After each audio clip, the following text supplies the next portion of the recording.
Les damos un cordial saludo a Comprensión de los Tiempos Actuales y hoy estaremos estudiando el Evangelio de Juan, la Cristología en el Evangelio de Juan con el pastor Fernando Écija. Estamos muy emocionados puesto que este Evangelio es muy clave en cuanto a Cristología y les animamos que abran sus corazones y tomen sus notas. Pueden bajar las notas de nuestra página web y vamos a presentar al pastor Fernando Écija. Luego vamos a orar y le damos la bienvenida. Bueno, Dios les bendiga. Qué bueno que estén otra vez aquí en Comprensión de los Tiempos y especialmente con el pastor Fernando Écija desde España, donde él pastorea una iglesia y bueno, también líder del Concilio Regional Cuadrangular en Europa y un hombre que tiene ya un gran recorrido y aprecio mucho sus enseñanzas, ya que pues siempre nos están desafiando, nos están animando a la reflexión y tenerlo aquí en Comprensión de los Tiempos es siempre una bendición. Así que abramos nuestro corazón y de verdad pongamos atención a todo lo que durante esta clase o estas clases vamos a estar escuchando, porque más allá de recibir informaciones, que esto impacte nuestras vidas y nosotros podamos ser cambiados a la imagen de nuestro Señor Jesús. Oremos. Señor, te damos gracias por esta oportunidad y pedimos que haya sensibilidad en nuestro corazón para escuchar y no solamente escuchar, pero aplicar, poner en práctica lo que tu Espíritu ha puesto en el corazón del pastor Fernando, el cual nos hablará en esta mañana. Nos encomendamos en tus manos y encomendamos este tiempo, Señor, también en tus manos para que nos hables y transformes nuestras vidas. En el nombre de Jesús. Amén. Gracias. Bueno, me siento muy privilegiado de estar, muchas gracias, Merenés, de estar una vez más con vosotros en Comprensión de los Tiempos y seguir, pues, acercándonos un poquito más a esa comprensión de la palabra de Dios que nos va a hablar de la comprensión de todos los tiempos, pasado, presente y futuro, ¿verdad? Y de nuestra realidad en este aquí y en este ahora. Bueno, entrar en este tema e intentar redimir el tiempo es complicado y sobre todo a veces para mí que quiero meter muchas cosas en poco tiempo y claro, luego tengo el problema que quiero hablar tan deprisa que luego la gente dice, ¿qué pasó? No he entendido bien lo que está diciendo. Pero al entrar en el Evangelio de Juan, y es cierto, es una de las materias que más me gusta, el Evangelio de Juan, la profundidad, la profundidad de la cristología que presenta Juan en su Evangelio es increíble, ¿no? Entonces nos mete en unas honduras, en unas profundidades que nos desafía, ¿verdad? Que nos abre ventanas de eternidad increíbles y nos, no sé, nos catapulta a una profundidad en el conocimiento de Cristo que realmente tiene que satisfacernos, pero completamente.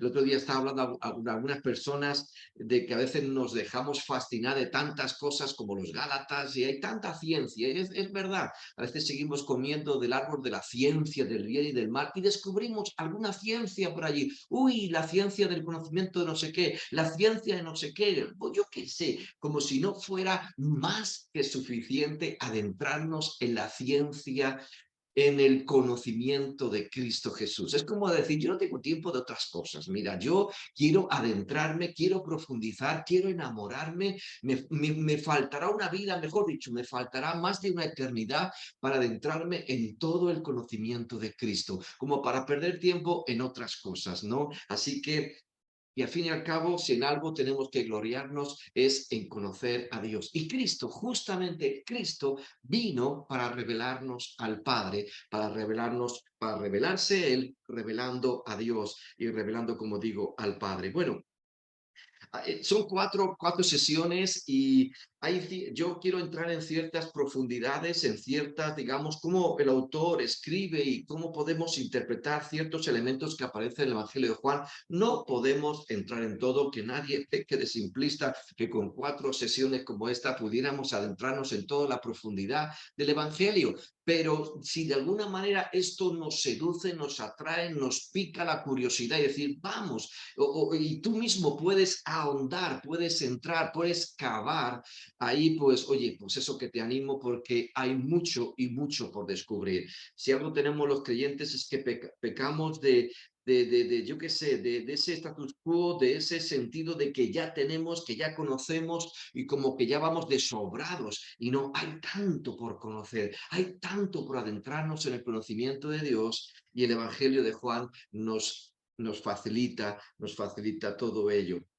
Ahora, en esta primera sesión hay un material que ha sido compartido contigo, que tú lo vas a poder leer detenidamente. Yo quiero abarcarlo todo ese material en esta sola sesión, porque es un material que nos lleva a una introducción del Evangelio. No quisiera meterme en ciertas honduras de ciertos pasajes sin tener previamente una reflexión, un acercamiento al Evangelio, digamos, de forma completa o, digamos, en su conjunto. Así que esta primera sesión vamos a dedicarla a entrar un poquito de un panorama un poquito más amplio y más general del Evangelio de Juan, del Evangelio de la Cristología, bueno, sí, del Evangelio de Juan. Bueno, el material que he compartido al principio empieza diciendo, son íntimas amigas. Ella lo sabe y usted, hablando de la otra persona, también. Y empieza a hablar cómo estas personas se han compartido todo, han tenido tanta intimidad, han compartido sentimientos, han experimentado juntas emociones, se han reído a carcajadas, han expresado sentimientos incluso a veces de venganza o de desilusión o de frustración, incluso de temores y también a veces de ciertas ilusiones fallidas. No sé, o el dolor incluso compartido de la pérdida de seres queridos, ¿no? Hace años que se conocen, han viajado juntas, han pasado juntas vacaciones, han compartido libros, no sé, en mucha intimidad. Si alguna persona conoce a esa otra mujer, esta es su amiga. Pero luego su amiga muere, entonces las dos sabían que esto podía ocurrir en cualquier momento y se estaban preparando para ello, y entonces la amiga decide para que no se pierda la memoria de todo lo que ha vivido en esa profundidad con su amiga, decide escribir sobre ella. Bueno, y podríamos preguntarnos, ¿alguna vez has tenido un amigo que hayas querido de esta manera, que era tan importante para ti que realmente no podías dejar pasar la oportunidad de escribir sobre él para que no se perdiera su memoria? Pues es lo que Juan hizo, porque él tenía un amigo, sí, y era Jesús. Su nombre era Jesús, nació en Belén, se crió en Nazaret, hijo de un carpintero. Bueno, algunos incluso pensaban que era ilegítimo, como ya sabemos, ¿no? Pero Jesús se convirtió en ese predicador enviado por Dios y Juan era uno de sus discípulos. Viajaron juntos, intercambiaron relatos, seguramente se contaron historias, intimidades, se rieron juntos, comieron juntos, también pasaron hambre juntos, como cuando llegaron a aquel pueblo de Samaria y estaban desfallecidos de hambre, no sé, intimidad en ese momento, ¿no? Todo esto hacía que Jesús fuera absolutamente único para él. Ningún otro ser humano pues tenía ese valor para él como Jesús, en ese compartir, en esa complicidad de la vida. Qué hermoso, ¿verdad? Que no es Dios, no es un Dios lejano, sino que empieza a caminar con nosotros en tanta intimidad que entramos a tener una complicidad en todo aspecto de la vida. Bueno, pues este encanto que rodea esta historia no es algo bucólico o simplemente bonito, era real, es lo que Juan experimentó, y Juan, digamos, en esa motivación por hablar incluso de su amigo, sabiendo quién era su amigo, pues nos cuenta esta historia, un encanto, o sea, algo que tiene un encanto indescriptible. Juan también Juan experimentó también la pérdida de su mejor amigo, incluso lo vio morir. Juan estuvo ahí al pie de la cruz, pero también lo vio victorioso, lo vio resucitar de la muerte y dedicó, bueno, pues a partir de ese momento dedicó el resto de su vida para contar a los demás esta experiencia, este relato, esta vida que tuvo con Cristo Jesús. Por lo tanto, el Evangelio de Juan es un relato, podemos decir que íntimo, es realista y que a la vez ensancha la mente del hombre que sacudió al mundo. Y ese hombre que sacudió al mundo al mismo tiempo era el mejor amigo de Juan.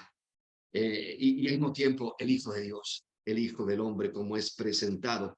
Entonces, aquí en este trabajo queremos presentar a través de lo que Juan escribe la cristología, porque Juan está escribiendo, es una cristología, apunta hacia Cristo. Por supuesto, vemos un evangelio que habla del Cristo histórico, pero de un aspecto muy intimista, pero a la vez desde un aspecto que nos lleva a la intimidad, pero también nos abre, no sé, unos cuadros de profundidad y de eternidad increíbles. Entonces, también tenemos que decir que al comenzar no podemos olvidar que este evangelio es fruto del amor. El amor de Juan por Jesús, el amor de Jesús por nosotros, el amor del Padre por su Hijo y por todos nosotros y por el mundo. Es una carta de amor íntima, profunda, pero amplia, donde todos al final en esta historia, digamos, somos todos invitados a ser parte de la misma historia. Habla de intimidad, pero no para que tengamos celos de, uy, mira lo que estos vivieron, sino para que todos lo podamos vivir y ser parte de todo ello. Bien, Juan, ¿qué podemos decir de Juan? No encontramos el nombre de Juan en ninguna parte de su evangelio. A veces ocurre lo mismo en otros libros que encontramos del Nuevo Testamento, pero hay un testimonio. Juan escribe hablando de uno de sus discípulos al cual Jesús amaba, o también dice a quien Jesús amaba. Qué interesante. No le da reparo decir yo amo a Jesús, pero aquel a quien Jesús amaba. Él se presenta como ese discípulo, como a veces se le conoce como el discípulo amado. Es una evidencia que apunta hacia él, digamos, en primera persona. Pero también tenemos evidencias externas de la tradición, nos ha llevado a la convicción de que el que escribió el Evangelio de Juan, pues es Juan. No hay dudas en cuanto a eso. Tenemos referencias de Irineo, obispo de Lyon, que la segunda mitad del siglo II, pues lo afirmaba, y a su vez pues estaba vinculado con Policarpo, que había conocido incluso a Juan, y le oyó testificar en cuanto a ello, ya que entendemos que Juan vivió y estuvo ministrando en Éfeso. Bien, entonces tenemos todas estas referencias históricas a través de la tradición y las referencias que él mismo da. Insisto, no aparece su nombre, pero claramente no hay duda que aquí está el hijo de Zebedeo, Juan. Bueno, pues una introducción a su mensaje. De todos los libros del Nuevo Testamento, el que ha traído mayor atención y adhesión devocional es el Evangelio de Juan. Yo no sé tú, yo a veces cuando invito a alguien que empieza a leer por primera vez la Biblia, por supuesto siempre decimos que comience por el Nuevo Testamento, pero yo le invito a que empiece Juan, porque Juan es en esa intimidad, en ese relato intimista, en ese sentido de ese Dios tan cercano, tan increíble, sigue siendo Dios, pero empieza a caminar con nosotros y que la persona empiece a descubrir, que se empieza a establecer una historia de él, de ese Cristo Jesús con esta propia persona.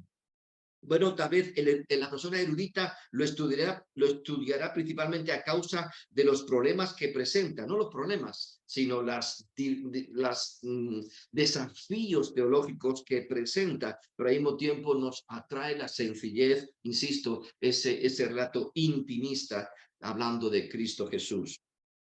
Pero no debemos olvidar que es un evangelio que se centra como los restos de evangelios en la historia o en la vida de Cristo Jesús, la persona histórica de Jesús de Nazaret, pero de una manera un poco diferente a lo que lo hacen los evangelios sinópticos, como luego vamos a referir.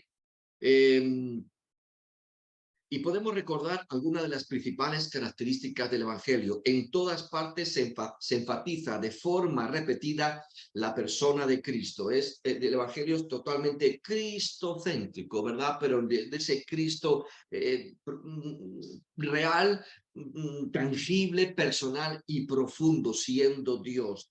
Todo se centra, se enfatiza repetidamente la persona de Cristo y se enfatiza como hijo de Dios. Desde el principio se presenta su relación con el Padre y enseguida se pone delante del que lee, se pone en evidencia el tema de la encarnación que luego también vamos a referir.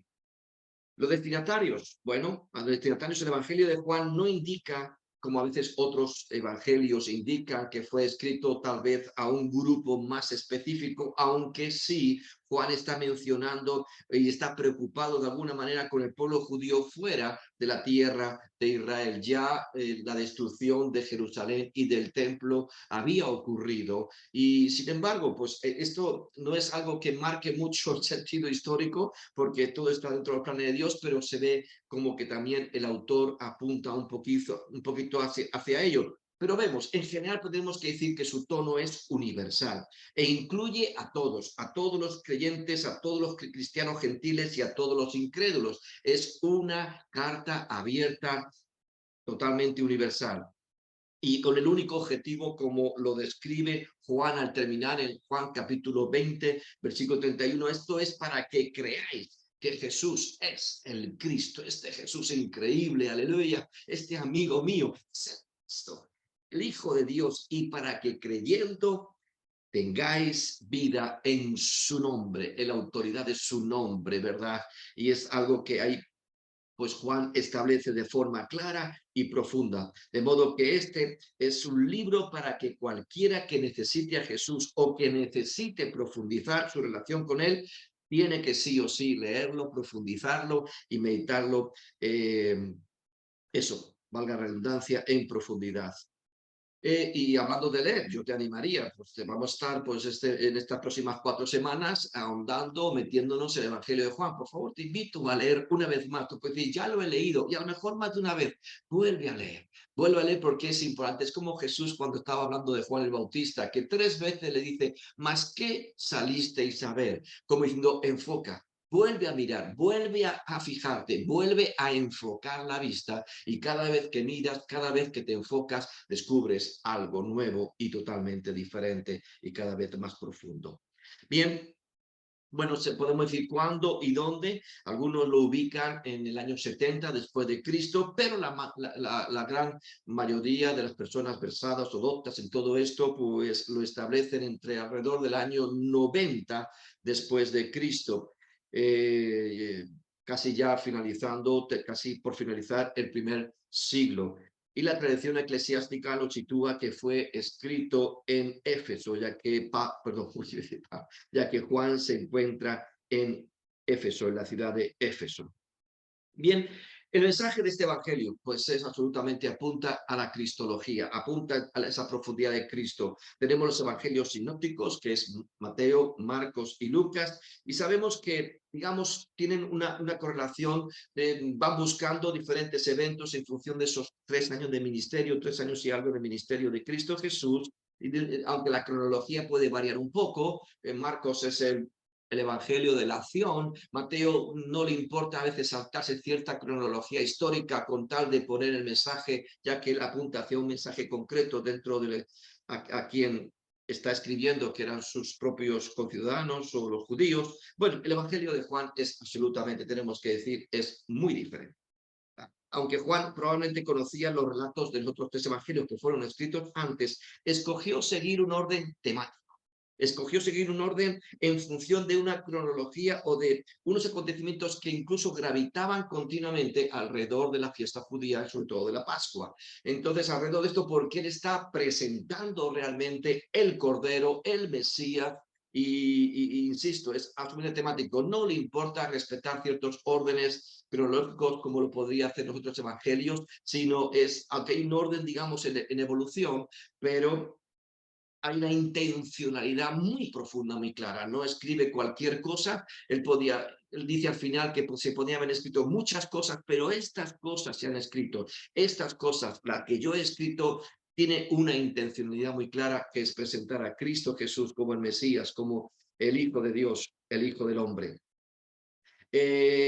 Bueno, el esquema general es similar, digamos, pero con alguna diferencia. Podemos decir que muchas veces, en lugar de usar las familiares parábolas, Juan incluye largos discursos, largos discursos. Esto es muy interesante porque tenemos que entender cómo nos guía a través de la profundidad que presentan estos largos discursos. En vez de presentar muchos milagros, al salido de aquí, no le interesa hablar de muchos milagros, solo menciona 7 señales, 7 milagros. Y hay una intencionalidad al presentar cada una de esas señales que indudablemente provocaban el creer, porque todo esto se ha escrito para que creáis. Es que Él es mi amigo, Él es. Entonces, presenta 7 señales. También el ministerio de Jesús se desarrolla alrededor de 3 fiestas de la Pascua. Es como 3 años, ¿vale? Pero alrededor de lo que está ocurriendo en estas tres fiestas de la Pascua, que es interesante porque sabemos que el ministerio de Jesús, digamos, en un 85, no sé, no quiero equivocarme, pero prácticamente el 80% se desarrolló en Galilea, en ese eje que rodeaba Capernaum. Y a veces viajaba, ¿verdad? Y hacía varios viajes a Jerusalén por alguna Pascua, por lo que sea. Y aquí, sin embargo, no vemos cómo está el ministerio centrado, sino centrado en lo que está ocurriendo alrededor de esa fiesta, indudablemente ocurriendo un poquito más, podríamos decir, alrededor de Jerusalén. Entonces, alrededor de las 3 fiestas de la Pascua, en lugar de una sola, como a veces ocurre o podemos ver incluso en los sinópticos. También encontramos algo a diferenciar y algo a destacar, por supuesto, los grandes yo soy. Los grandes yo soy de Jesús constituyen un aspecto particular del Evangelio juanino. Bueno, por lo tanto, cuando Juan presentaba una cronología, aparece relacionada con el calendario judío, mostrando a Jesús en muchas de las principales festividades religiosas, generando, aquí vamos a ver cómo, estamos viendo cómo a Jesús le gustaba provocar la controversia. Él venía como a azuzar, a mover el gallinero y decir, ¿qué pasa aquí? Y empieza a mover conciencias, a romper esos status quo, esos sentidos que estaban ahí como preestablecidos, a remover la cosa y a traer incluso controversia, que en una de las ocasiones, como veremos en Juan 8, algunos, esa gente que había creído en él, bueno, comenzaron creyendo en él, pero ¿saben cómo terminaron? Cogiendo piedras para apedrearle. Interesante. Pero claro, todo esto no es por amor a la controversia, sino para despertar el interés y para extender el reino de Dios, despertando conciencias, ¿verdad? Rompiendo a veces esas mentalidades cerradas, a lo mejor con conceptos preestablecidos, y Dios quiere romperlo, porque a veces queremos así, queremos meter a Dios en nuestros conceptos preestablecidos, y no seguimos haciendo hoy en día, ¿eh? Pero Dios viene a romper y es un Dios que dice, wow, me sorprendió, y a veces Dios quiere realmente a veces provocar todo ello. Bien, bueno, hay un pequeño bosquejo aquí, cómo está bosquejado el Evangelio de Juan, varias partes, en 12 partes, pues el Dios hombre, el quién es usted, la vida eterna a un paso del Mesías, el que apaga la sed para siempre, como el Padre, así es el Hijo, grandes señales, palabras duras, a la defensiva, cuando los ciegos ven y los que ven están ciegos, dar vida y predecir la muerte, el poder del siervo, la oración de toda la vida o de toda una vida y desde la tumba a la gloria. Rápidamente, pues vamos a ir por estos diferentes aspectos. Como digo, no voy a poder leerlo todo, tú lo tienes ahí, destacar algunas cositas dentro de este esquema o de esta forma forma de bosquejar el Evangelio de Juan. El Dios hombre, capítulo 1, versículo 1 al 18, a mí me encanta.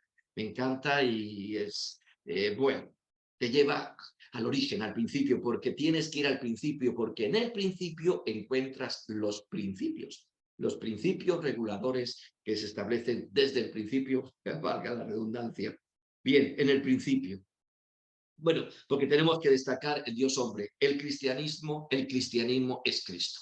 Y si el cristianismo es Cristo, tenemos que ir a veces a esos lugares donde nos llevan a profundidades en Cristo. Muchas religiones sabemos que tienen diferentes aspectos, pero solo el cristianismo enseña que Jesucristo es la llave que abre todas las puertas principales de nuestra vida pasada, presente y futura, considerando además a Jesús como el único mediador entre Dios y los hombres y la única esperanza verdadera de salvación. ¿Por qué es así? ¿Por qué el cristianismo adopta una actitud tan intransigente? Y debe ser así, no hay otro medio. Tenemos que ser absolutamente intransigentes en este sentido en cuanto al papel central de Cristo Jesús, ¿verdad? Como esa piedra angular, porque Jesucristo, tenemos que afirmarlo, es Dios encarnado. No es un hombre más, no es una referencia, no es un buen hombre, no es un santo varón.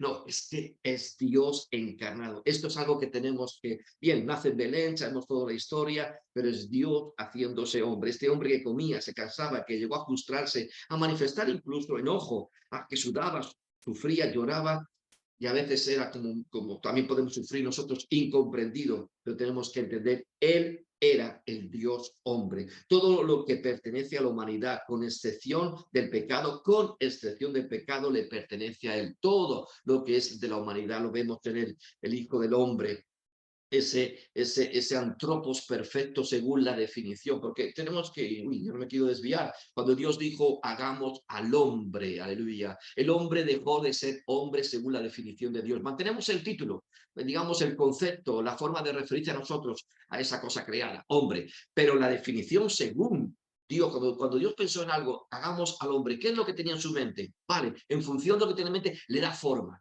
pero el hombre por el pecado perdió. Dios dejó de ver, por eso dice, ¿dónde estás tú? Aquí estoy. No, no, pero es que yo he dejado de ver lo que formé. Tú no eres más que una cáscara vacía. ¿Dónde está lo que yo tenía en mente cuando dije hagamos al hombre? Entonces el Hijo del Hombre viene a recuperar la definición perfecta y viene a sustanciar en realidad, haciendo carne, incluso lo que es un hombre, según la definición de Dios. Digamos, el hombre dejó de ser hombre por el pecado, aunque seguimos llamándonos hombres, pero dejó, la definición se perdió. Pero el hombre, el postrer Adán, viene a recuperar lo que es un hombre. El Dios hombre, aleluya, todo lo que pertenece a la humanidad, con excepción del pecado, le pertenece a Él. Completo Dios, es completo Dios y sin embargo completo hombre, pero completo en el sentido perfecto. Según la definición, hagamos al hombre. Cristo Jesús, cuando vuelva a recuperar y cuando, es como si esa palabra rema, esa palabra de Dios, fue la que fue puesta en María. Fue concebido por obra y gracia del Espíritu Santo, pero en función de una palabra.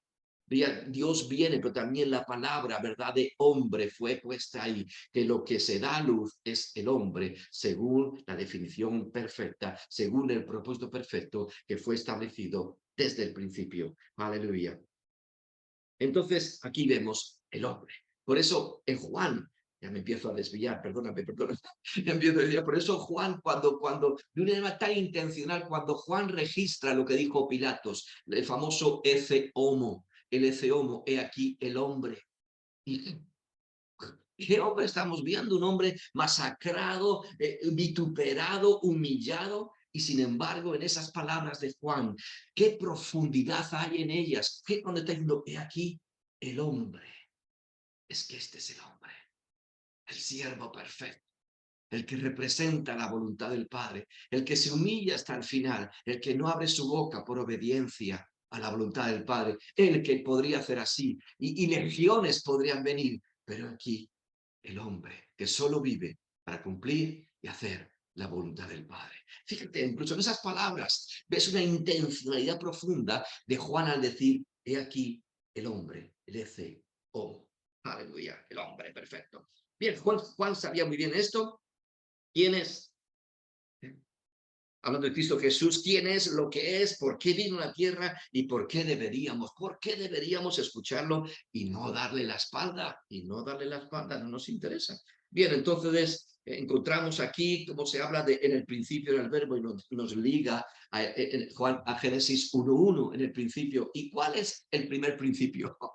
El primer principio es Juan 1.1, no es Génesis 1.1, porque nos remonta incluso antes del Génesis 1.1, aleluya. Por eso ahí vemos el principio, y antes de nada, ahí vemos Dios, y ahí vemos al Verbo, y ahí vemos Cristo Jesús. En el principio era el Verbo. Bueno, establece, ¿verdad? El Verbo era Dios, pero al mismo tiempo establece algo interesante. El Verbo era diferente a Dios. O sea, aquí ya sabemos que la Trinidad no aparece en ninguna parte de la Biblia, pero aquí empieza a mostrarnos algo importante. El Verbo era Dios, Dios es uno y tiene un solo nombre. Dios es uno, ¿verdad? Dios es uno. Pero también empieza a decir, hay diferencias, y esto nos está guiando a esa comprensión de la realidad de que Dios es uno, y en esa manifestación de tres personas indica diferencias. Insisto, aquí la lectura puedes ver, la Biblia deja bien claro que existe un solo Dios, pero también establece con claridad que el Padre es Dios, Jesucristo es Dios y el Espíritu Santo es Dios. Y podemos decir que en síntesis, existe un solo Dios, pero Dios es tres personas distintas que coexisten eternamente en una sola naturaleza divina. Y aquí lo podemos ver, porque podemos ver que Dios es uno, pero aquí vemos cierta diferencia en lo que nos asoma a esa realidad de este Dios trino. Juan introduce de nuevo una de las enseñanzas más difíciles del cristianismo, la encarnación. El Verbo fue hecho carne. ¡Wow! ¿Realmente Dios se encarnó o envió algo de él? Pero no a él mismo, no se envió él mismo, no. El Verbo, el Hijo de Dios, adoptó para sí una naturaleza humana por completo, pero no como nosotros, sino como el Padre lo definió del principio, hagamos al hombre. Él retoma y vuelve a manifestarse el postrer Adán, poniendo el pie en la tierra, pero diferente a como el primer Adán vivió. Este sí vivió únicamente para la gloria del Padre. La Iglesia, una vez más, en el siglo IV declaró también ese sentido de la Trinidad, y vemos este sentido de la naturaleza divina. Bueno, puedes leer aquí tus notas. Del capítulo 1, 19 al 2, 25 podemos hablar. ¿Quién es este? ¿O quién es usted? ¿Quién es usted? Hablando de identidad, algo muy importante que toda persona tiene que afirmar es su identidad. Si todas las personas tuvieran el mismo nombre, se vistieran igual, tuvieran la misma apariencia, yo qué sé, pues oye, pero no, vemos continuamente una necesidad de afirmar identidad. Una de las necesidades más básicas del hombre es la de tener su propia identidad. ¿Y por qué es tan fuerte este impulso? Porque Dios mismo lo puso. Dios mismo lo puso, ¿verdad? Y esto es algo que tenemos que ver como Dios nos creó de esta manera. Y esto es importante, desarrollar esa identidad. Aquí vemos el ejemplo de Juan el Bautista. Juan el Bautista pues se le pregunta, oye, hablando de identidad, ¿tú quién eres? ¿Tú quién eres? Oye, ¿eres ese o no eres ese? Y aquí vemos algo muy importante. Lo que Juan negaba era tan importante como lo que afirmaba. Entonces, oye, qué importante. Qué importante a veces en nuestra identidad saber lo que no somos, porque a veces intentamos ser lo que no somos, intentamos vivir lo que no somos, y a veces nos complicamos la vida intentando ser lo que no somos. Cuando a veces nos perdemos de vista lo que sí somos. Oye, yo no soy no soy, pero sí sé lo que soy. Y soy la voz que viene clamando, pero viene el que viene otro. Entonces, cuando Juan el Bautista declaró, dice, he aquí, en el versículo 29, he aquí el Cordero de Dios que quita el pecado del mundo. Él está señalando, yo no, pero sí, él sí es. Importante entonces tan importante lo que negaba como lo que afirmaba. Esto es algo vital para cada uno de nosotros. Y justamente todo eso se está desarrollando en torno a la fiesta de la Pascua, y se le presenta a Cristo Jesús como el Cordero de Dios, hablando del sacrificio pascual que debía ser realizado por todos nosotros. Sabemos esto muy bien. También algo que se menciona, ¿verdad? Cuando se le dice, hemos hallado al Mesías, se le presenta, hablando de identidad, él es el Mesías, aparece con claridad este título, este nombre. Hemos hallado al Mesías, dice el versículo 41, Mesías, el sentido del ungido, todos sabemos muy bien lo que toda esa dimensión profética alrededor del rey David, ¿no? Pero que se cumpliría en su linaje. Incluso pues aquí se habla como de él, como el que bautiza con el Espíritu Santo, ¿verdad? Y hablando del reino, pues un reino ungido a través del Espíritu y de toda esa verdad. Jesús no podría haberse ganado el apoyo de tanta gente en tan poco tiempo a menos que hubiera estado plenamente convencido de su identidad. Menos mal que Jesús no tuvo crisis de identidad. Él sabía quién era y vivía desde los 12 años. Oye, tengo que estar las cosas de mi padre, ¿verdad? Y ahí estaba, él sabía, él tenía claro y él está afirmando. No es que de pronto va descubriendo, no, él está afirmando su identidad y lo que también está afirmando aquí Juan, Juan el Bautista, y Juan lo recoge como en su evangelio, afirmando con contundencia la realidad de la identidad de Cristo Jesús. De ahí pasamos al capítulo 2, versículo 1 hasta el 3:36. Bueno, ¿qué podemos hablar aquí? Todos tenemos expectativas, bueno, expectativas en torno, y creamos muchas veces una cierta vida alrededor de las expectativas nos motivan, nos cambian, nos desafían, a veces incluso nos perturban, gastamos, invertimos, a veces nos hundimos, no sé, las expectativas son importantes, traen alegría, pero también a veces pueden traer profunda tristeza. Pues aquí vemos expectativas alrededor del Mesías. Se presenta el Mesías, bueno, pues había expectativas alrededor de ese Mesías. Bueno, sería ese rey, ese líder, ese libertador que que va a hacer que el yugo romano se quiebre en nosotros. Bueno, había esas expectativas y Jesús va a trabajar con eso, porque él se está esperando ese Mesías militar, ese libertador político y tal, ¿no? Pero indudablemente Cristo Jesús viene a libertad, pero de otra manera. Ahora, vemos personas con diferentes expectativas que se acercan a Jesús.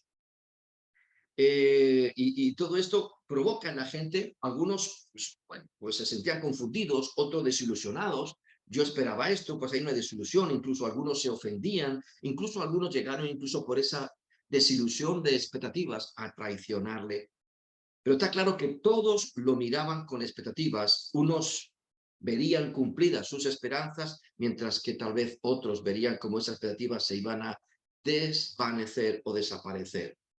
Bueno, aquí vemos incluso expectativas de algunos con Jesús. Vemos la madre y los hermanos de Jesús en las bodas de Caná.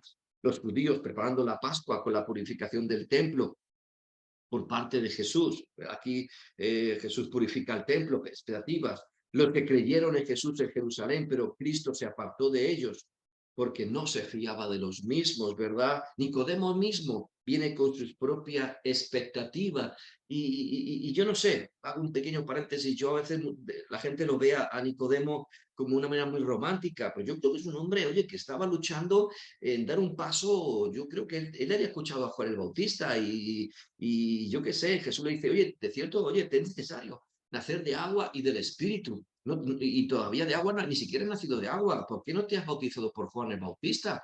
Y has hecho lo que tenías que haber hecho antes. Estás escapando. A veces Dios ya va mostrando ya está abriendo camino y no estamos respondiendo. Sin embargo, yo pareciera que yo estoy buscando mi propio camino o un mensaje para mí diferente. No, oye, ya es necesario nacer. Es interesante, solamente lo destaco, como luego el versículo 22, después de la conversación que tenemos o que se recoge en ese discurso de Jesús con Nicodemo, el versículo 22 dice, después de esto vino Jesús con sus discípulos a la tierra de Judea y estuvo allí con ellos y bautizaba. Qué interesante que se diga aquí que Jesús bautizaba. Jesús bautizó, que luego vinieron con el cuento a Juan el Bautista, que parece que aquel bautiza más. Bueno, en fin, historia de estas. Pero bautizaba. Y yo no sé, me pregunto, oye, ¿se bautizaría Nicodemo? Porque aquí está claro que aquí te es necesario nacer de agua, estás escapando. Dios ya te está diciendo, a lo mejor tú esperas que yo te dé un mensaje diferente al de Juan el Bautista. No, no, Dios se revela y hay una revelación y tienes que empezar por el ABC.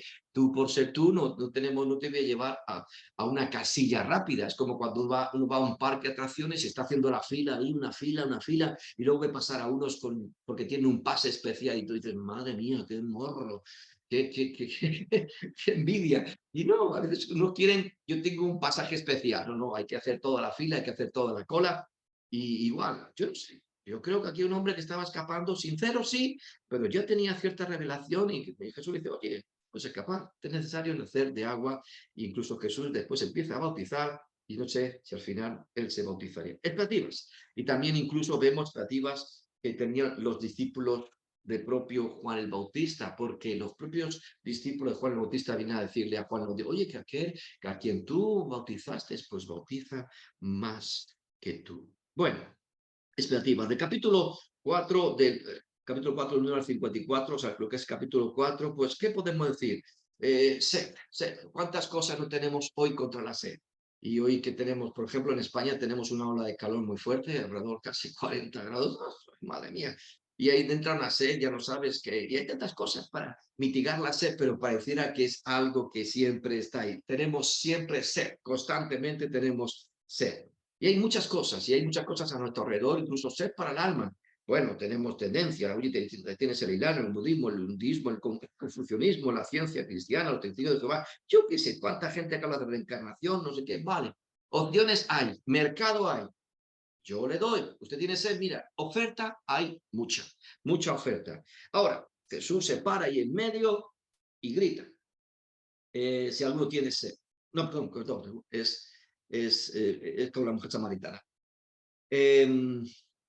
Entonces, él se pone, porque ¿dónde vamos a calmar la sed? ¿Dónde podemos encontrar lo que realmente calma nuestra sed?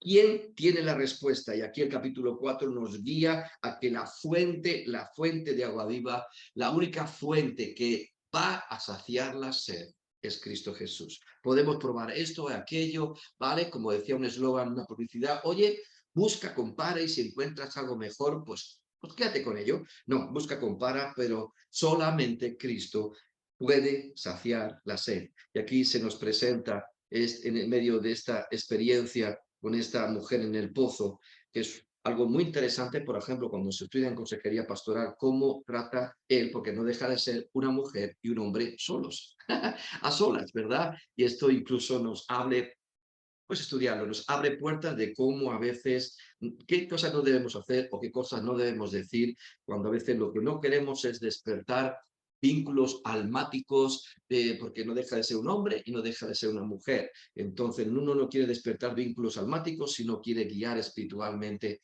a la sed, digamos, del espíritu, a la sed interior. Bueno, interesante, pero se nos presenta a Cristo Jesús como el que apaga la sed. Avanzo. Bien, el punto 5, como el Padre, así también el Hijo, como suele decir, de tal palo, tal astilla. Dios nos creó a su imagen, la Biblia es clara en esto. Podemos ver los pasajes que ahí están puestos. Ahora, se nos presenta también que nuestro Padre Celestial se presenta y tenemos la creencia, tiene un Hijo, el Hijo de Dios. Por consiguiente, cuando vemos a Jesús, su Hijo, vemos al Padre. Algo que Jesús viene a destacar continuamente. Que incluso el versículo 16 nos dice, estamos en Juan 5, Jesús le respondió, mi Padre hasta ahora trabaja y yo ¿qué hago? Pues bueno, yo me tiro a la bartola, no, yo me tiro a la siesta, no, hasta ahora mi Padre trabaja y yo trabajo en ese vínculo, ¿verdad? De tal palo, tal astilla, hay una vinculación perfecta. Y entonces, que aquí se confronta ciertas cosas, porque él se está presentando igual a Dios. A los judíos pues le da algunas afirmaciones, incluso surge cierta controversia, como digo, a veces Jesús le gustaba provocar esa controversia, y Jesús declara como el Padre levanta a los muertos y les da vida, así también el Hijo a los que quiere da vida. Qué importante la afirmación que él está haciendo. Él está presentándose, es el Hijo, no hago lo que yo quiero, bien, sino lo que veo hacer al Padre continuamente. Él está siendo la representación del Padre, ya se ha presentado en el capítulo 1. El unigénito Hijo de Dios que viene a revelar, el exégeta por excelencia, el intérprete por excelencia del Padre de Dios es Cristo Jesús. Él lo está representando, por eso llega a decir en un momento dado, lo vemos ahí también, en el sentido de decir, oye, el que me ha visto a mí, tanto tiempo tengo que estar con vosotros, el que me ha visto a mí, ha visto al Padre. Pero incluso se nos presenta, es interesante estudiar este capítulo porque se nos presenta ciertas consecuencias negativas o positivas en cuanto a esta afirmación de Cristo y cómo va a ser mi respuesta en cuanto a él. Jesús mencionó que la gente podía reaccionar negativa o positivamente a sus afirmaciones. Yo estoy afirmando esto. Ahora, si tú te alineas a ello, pues habrá unas consecuencias positivas y si no, pues habrá unas consecuencias negativas que las podemos enumerar y encontrar aquí en el capítulo 5. Y ahí están los diferentes versículos con estas consecuencias, tanto positivas como negativas. Capítulo 6, para grandes señales, palabras duras. Uy, la gente es alimentada, qué bien, tengo hambre y vuelvo a buscar al Cristo que me alimenta porque vuelvo a tener hambre. Jesús confronta, ¿verdad? Son grandes señales que estoy haciendo ahí, unas señales increíbles pero al mismo tiempo vemos cómo él vuelve a establecer esa controversia, vuelve a ser controversial. Y esto es algo que a la gente a veces no le gustaba, ¿no? Y Jesús confronta, porque tenemos que reconocer que Jesús es una figura inquietante. Y el capítulo 6 revela a un Jesús con estas complejidades y con esta controversia. Le está hablando de comer su carne. ¿Cómo? Comer su carne, beber su sangre. Y claro, esto es verdad, pero a veces la verdad produce esos efectos, inquieta, perturba, incluso a veces nos lleva a unas complejidades un poquito difíciles de comprender.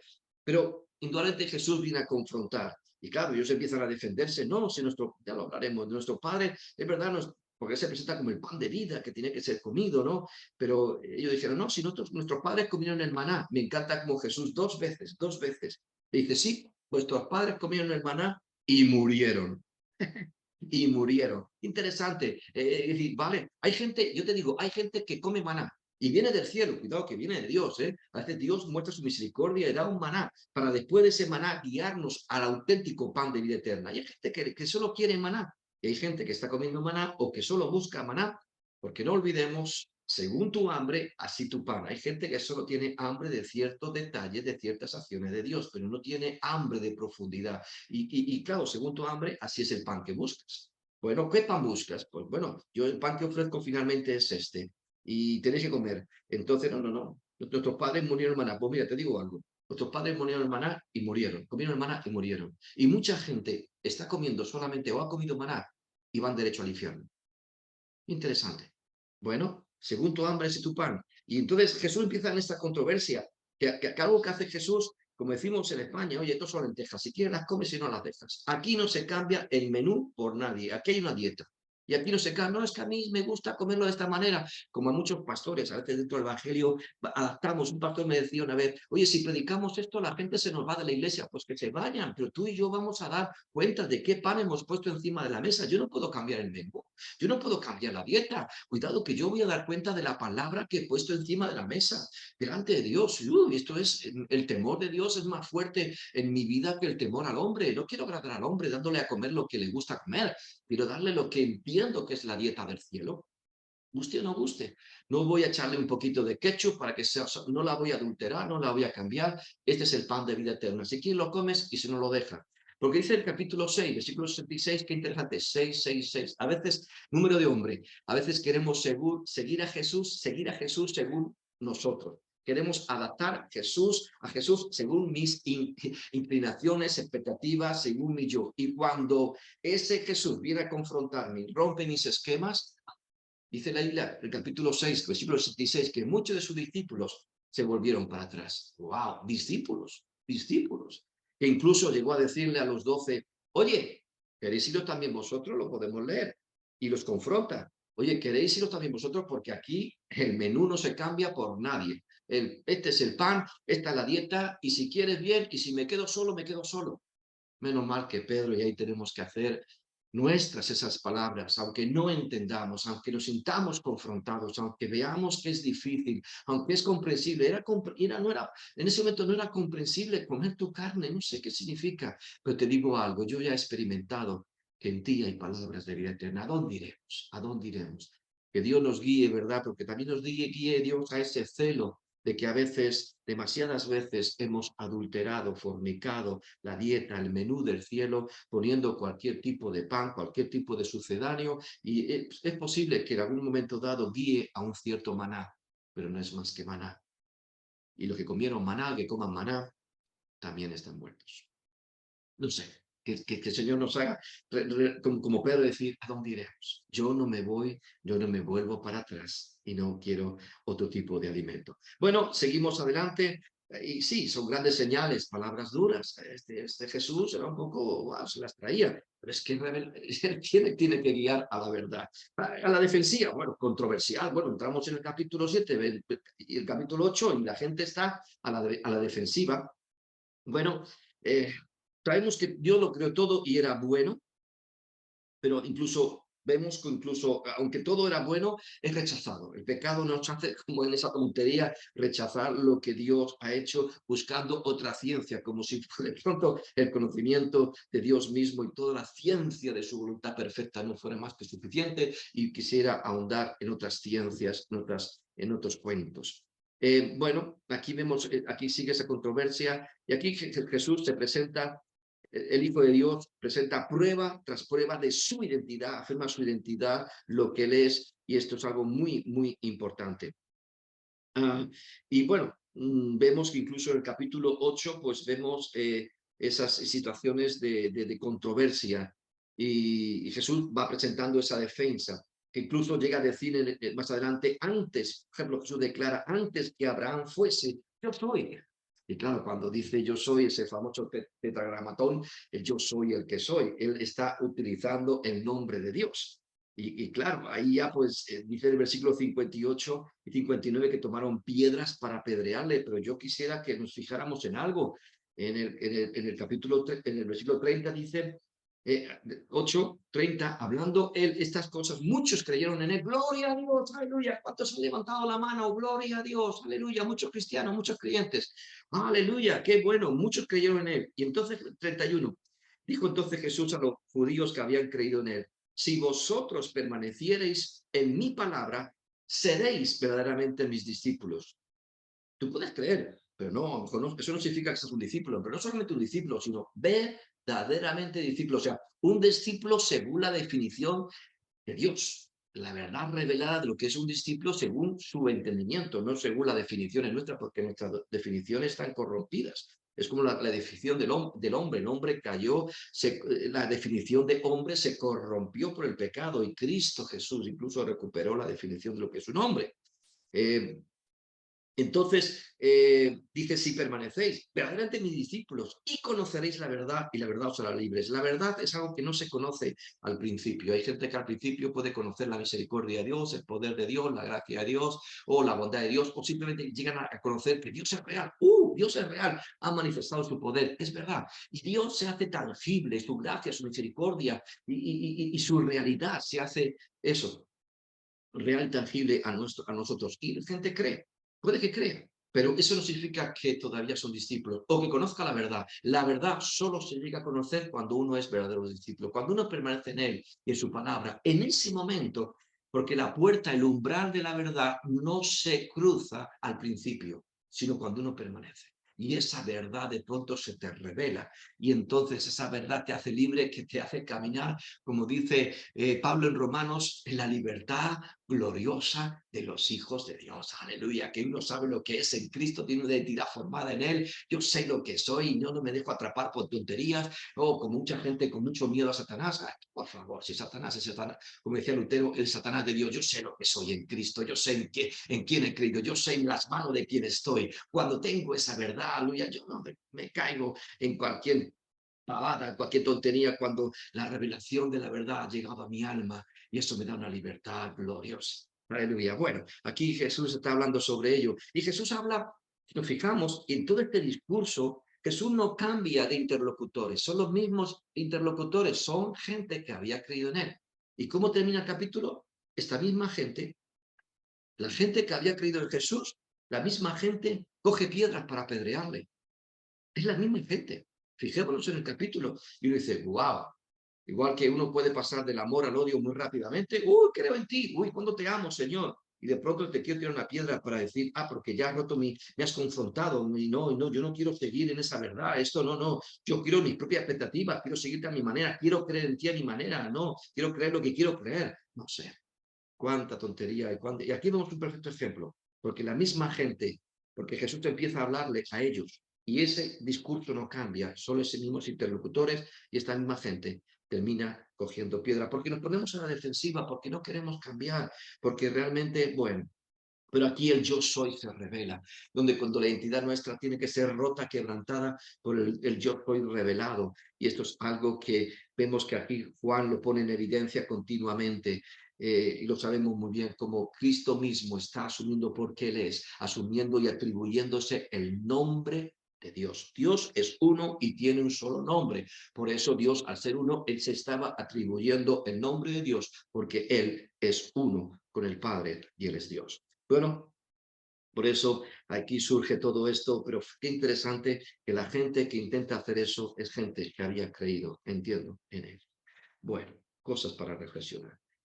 Bueno, también siguiente, cuando los ciegos ven y siguen confrontando, eso es un evangelio que nos confronta, no es para cualquier cosa, no es simplemente buscar lo bonito, lo bucólico, lo romántico, no, no, es profundidad en Cristo, en Dios.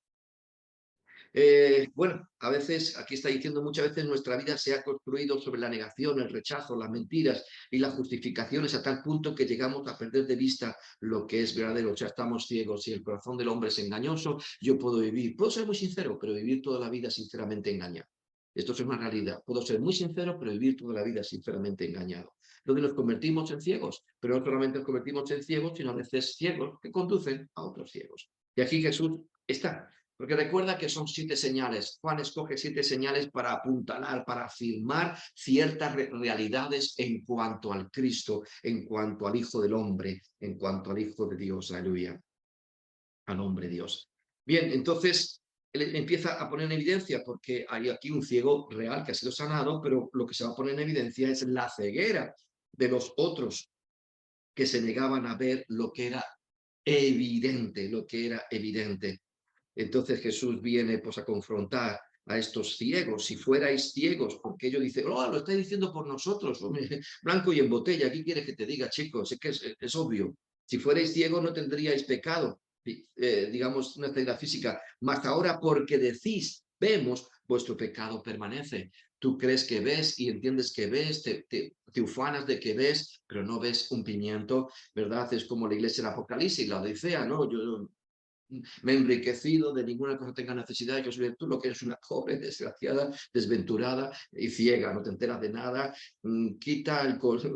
compra colirio para que realmente se quite esa venda de tus ojos y realmente veas tu condición, porque estás muy mal, y me tienes a la puerta, yo estoy a la puerta y estoy llamando. Entonces, ciegos, entonces que Dios nos libre, porque el corazón del hombre es engañoso y podemos.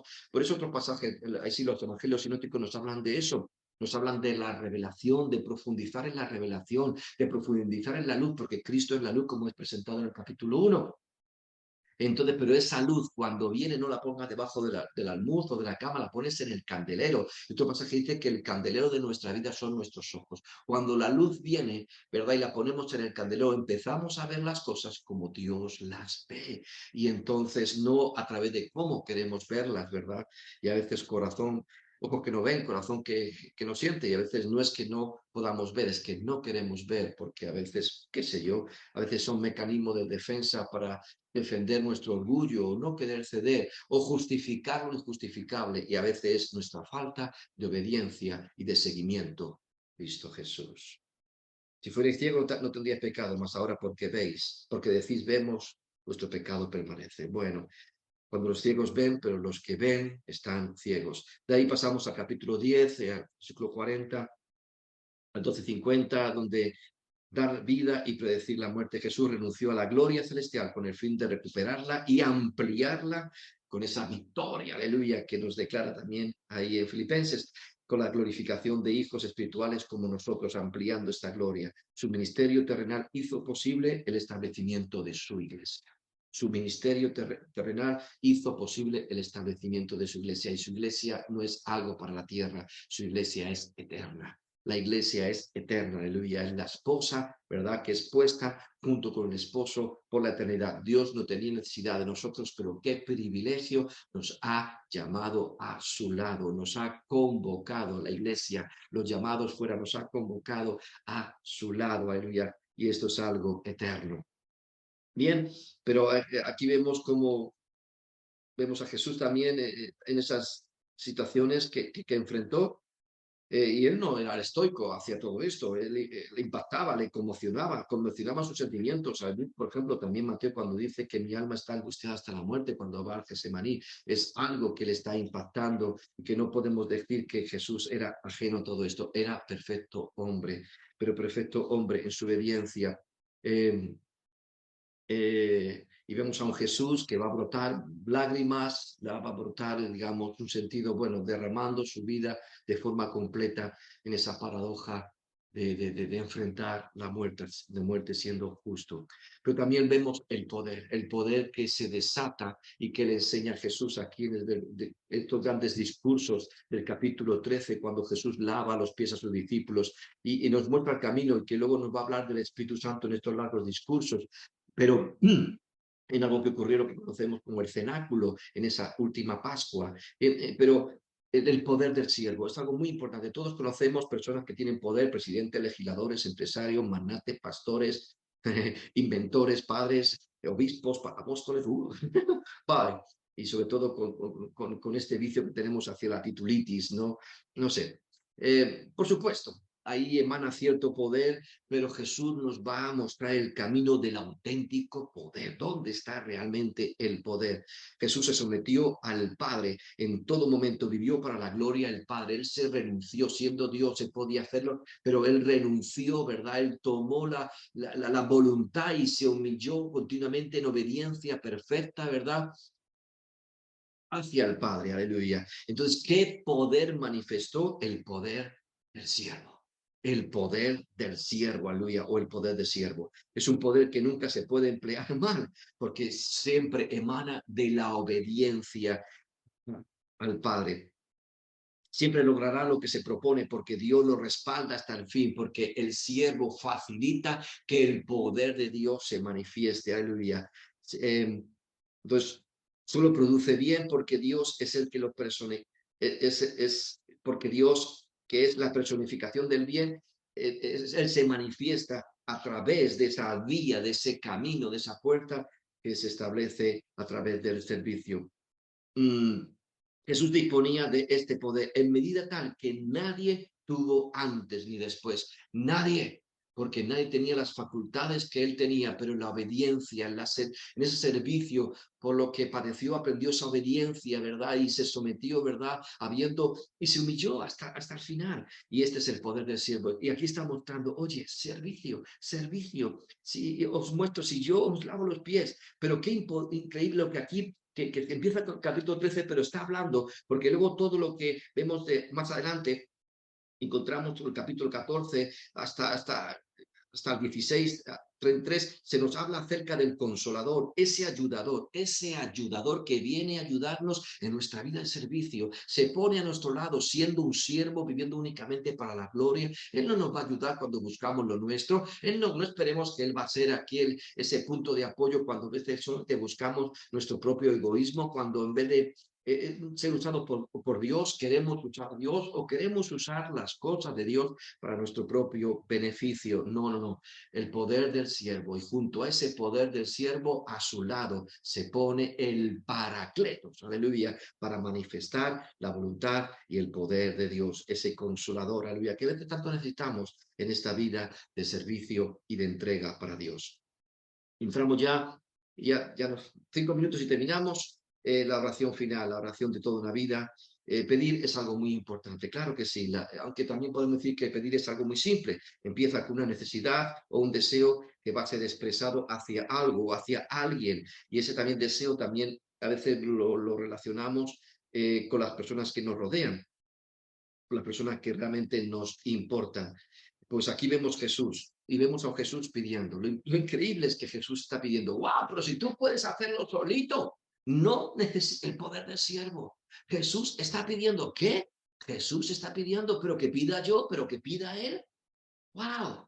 Pero entonces, pero vemos aquí dos cosas que podemos ver en sus ruegos, siempre buscando la voluntad del Padre, pero también en sus ruegos, también buscando el beneficio de los demás. ¡Wow! La voluntad del Padre, el beneficio de los demás. La voluntad del Padre, el beneficio de los demás. Pero lo increíble, lo hermoso, y es que Jesús está pidiendo.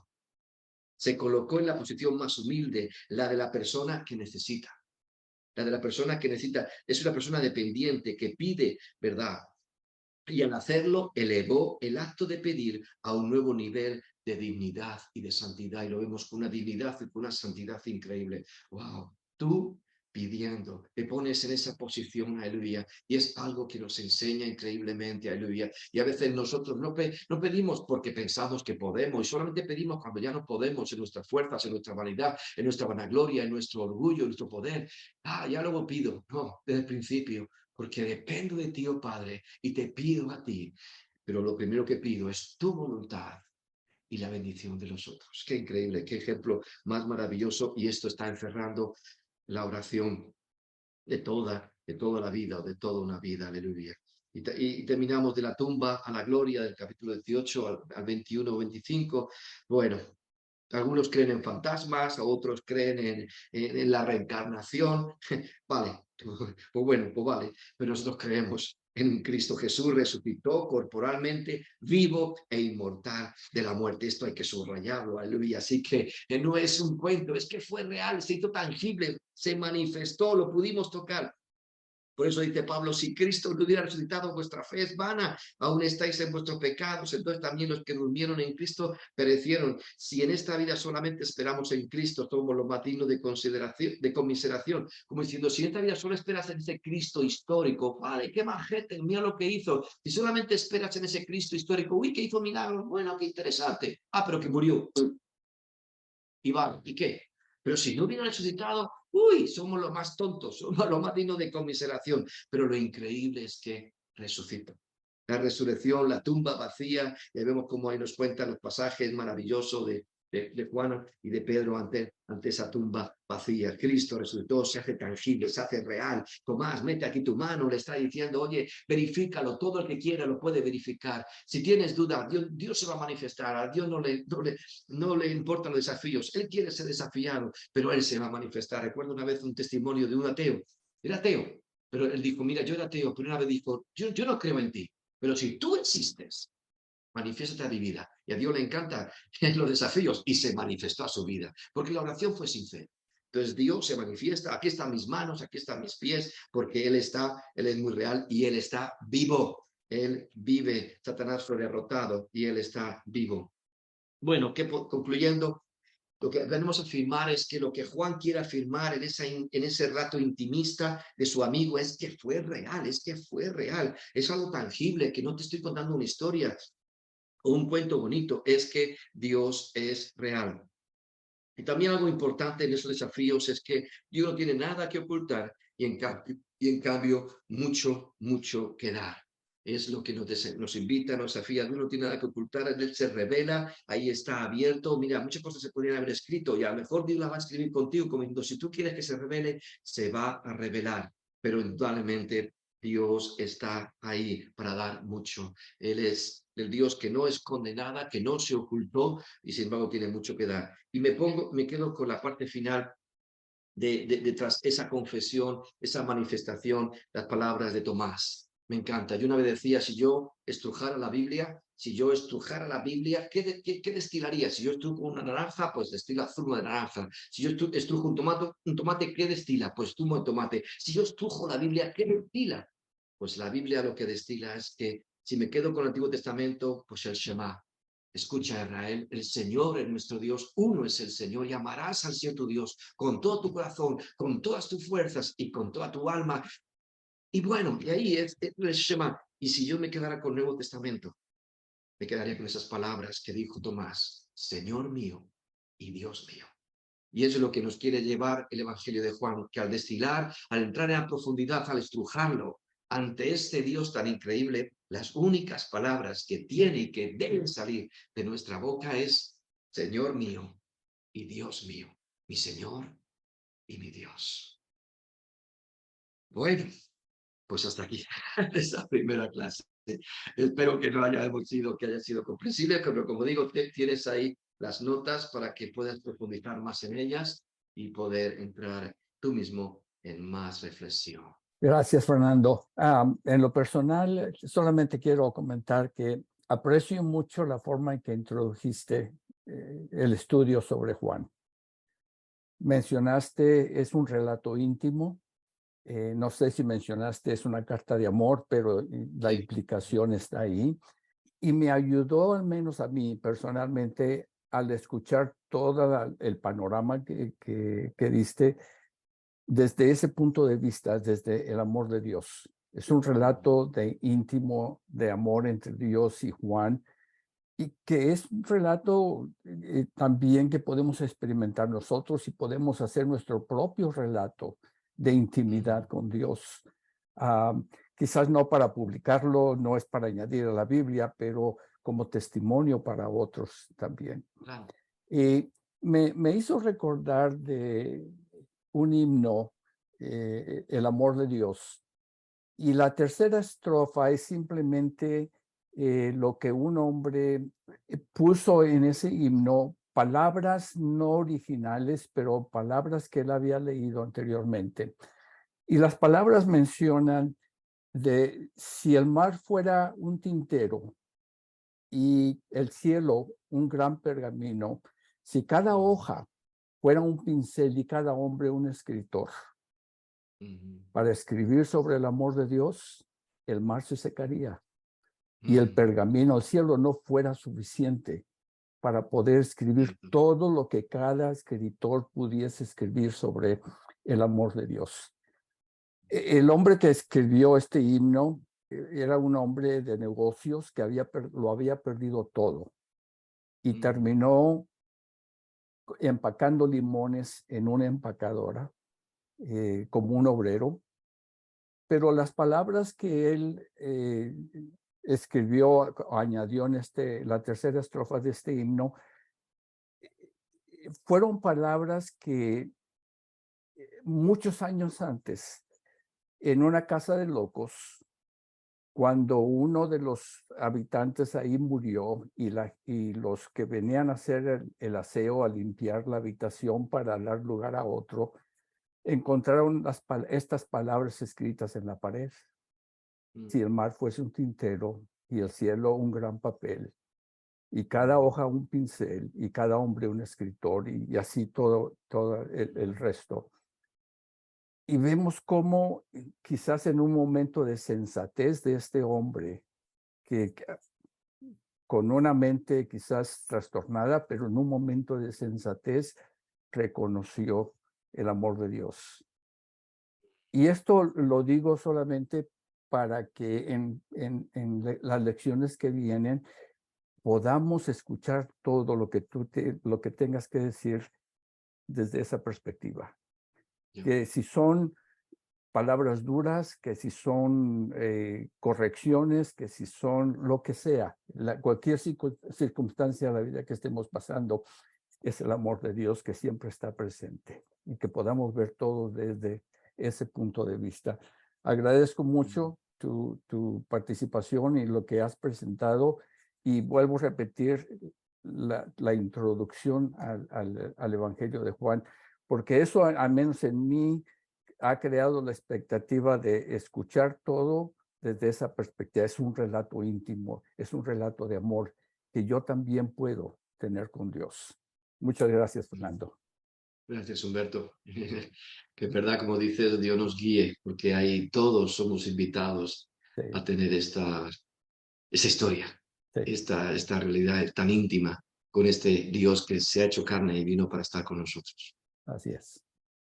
Excelente, muchísimas gracias, Pastor Fernando, Pastor Humberto, gracias por traer este poema de este himno, qué palabras tan poderosas. Y bueno, como dijo el Pastor Humberto, estamos muy emocionados con todo este panorama que vimos del Evangelio de Juan, lo que nos queda para las próximas 3 sesiones. Entonces, los invitamos a ver las siguientes 3 sesiones que tenemos por delante. También le recordamos que se suscriba a nuestro canal de YouTube si usted quiere ver todas las clases que tenemos, pues ahí están disponibles para el pueblo de Dios. Tenemos todos los temas, teología, Biblia, liderazgo, misiones, todo lo que usted quiera está ahí. Y familia, ¿para qué? Para equipar al cuerpo de Cristo. Entonces, les pedimos que se suscriban y compartan esas enseñanzas con otras personas. Usen estos recursos de la forma que ustedes quieran. También nos pueden seguir en nuestras redes sociales. y para saber lo que estamos haciendo. Y si se suscribe a nuestra página web, también le llegarán las cartas, los emails donde estamos promoviendo las clases que vamos teniendo semana a semana, mes a mes. Entonces, con esto los dejamos. Que el Señor les bendiga.